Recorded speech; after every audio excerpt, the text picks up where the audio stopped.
စိတ်ရှည်သည်းခံပြီးလှုပ်ဆောင်ပါအလုပ်တစ်ခုကိုဟိုဆက်ဆက်ဒီဆက်ဆက်လုပ်တာမျိုးထက်တစိုက်မတ်မတ်လှုပ်ဆောင်တာကပိုပြီးခရီးရောက်စေပါတယ်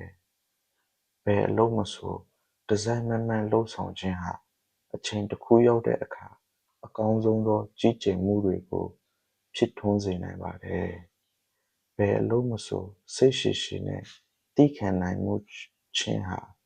အဲ့ဒီအလုပ်ကိုအောင်မြင်ပြီးမြောက်စေနိုင်ပါတယ်။သည်းခံနိုင်မှုဟာအောင်မြင်ခြင်းရဲ့အခြေခံကျတဲ့အချက်တစ်ခုပါပဲ။တချို့သောအရာတွေကပေးဆက်ပြီးမှရယူနိုင်တာမျိုးရှိတတ်ပါတယ်။ဒါကြောင့်မို့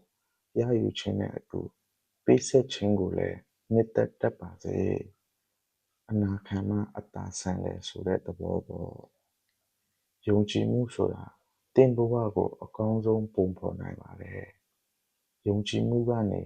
အခွင့်အလမ်းကိုဖြစ်ပေါ်စေတတ်ပါ။ယုံကြည်မှုဆိုတာကခက်ခဲတိဆောက်ယူခဲ့တဲ့အမျိုးပါ။လွယ်ကူတဲ့အရာမဟုတ်ယုံကြည်မှုကိုဘယ်သောအခါမှအလွဲသုံးစားမလုပ်မိပါစေနဲ့။ယုံကြည်မှုပျောက်ဆုံးသွားရင်အခွင့်အလမ်းတွေလည်းပျောက်ဆုံးသွားစေနိုင်ပါတယ်။ဟုတ်ပါတယ်ဗျာဒီယုံကြည်မှုကတကယ်ကိုအရေးကြီးပါတယ်ဗျာ